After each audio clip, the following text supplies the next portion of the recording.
ഞാൻ doctor Joju John. ഇത് magic motivation. പ്രകൃതി നമ്മുടെ അമ്മയാണ്. പ്രകൃതിയോട് ഇണങ്ങി ജീവിക്കണം. Nature never betrays the heart that seeks her എന്ന് പറഞ്ഞത് വില്യം വേർഡ്സ്വർത്ത്. പ്രകൃതിയെ അടുത്തോട്ട് വരുന്നവരെ ഒരിക്കലും പ്രകൃതി തള്ളിക്കളയാറില്ല, വഞ്ചിക്കാറില്ല. വലിയ വേദനയുടെ പ്രയാസത്തിൻ്റെ നിമിഷങ്ങളിലൊക്കെ വില്യം വേർഡ്സ്വർത്തിന് ആത്മവിശ്വാസം നൽകിയത് പ്രകൃതിയാണ്. പ്രകൃതി എനിക്ക് അമ്മയാണ്, കൂട്ടുകാരിയാണ്, ടീച്ചറാണ്, നേഴ്സാണ് എന്ന് വില്യം വേർഡ്സ്വർത്ത് പഠിപ്പിക്കുന്നു. ഒരമ്മയുടെ വാത്സല്യവും സ്നേഹവും പ്രകൃതിക്ക് തരാൻ പറ്റും.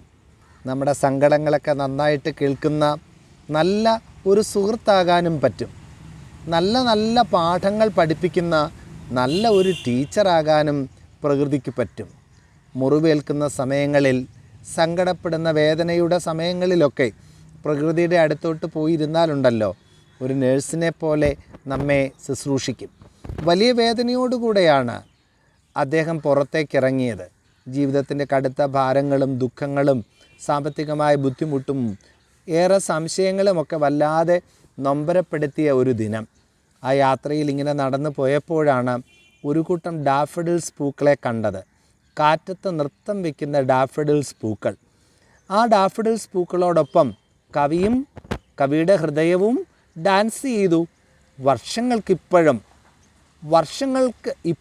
ഇപ്പുറം വീണ്ടും ജീവിതത്തിൽ സങ്കടങ്ങളും വിഷമങ്ങളും പ്രയാസങ്ങളും ഒക്കെ ഉണ്ടാകുമ്പോൾ വില്യം വേർഡ്സ്വർത്തിന് ആശ്വാസം നൽകിക്കൊണ്ടിരുന്നത് ആ ഡാഫഡിൽസ് പൂക്കൾ തന്നെ.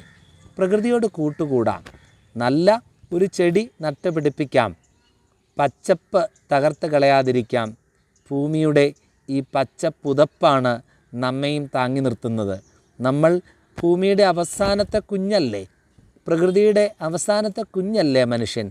ഒത്തിരി സ്നേഹത്തോടെ അമ്മയായ പ്രകൃതിയെ കാത്തു സൂക്ഷിക്കാം. മാജിക് മോട്ടിവേഷനിൽ നിന്ന് നല്ല ആശംസകൾ.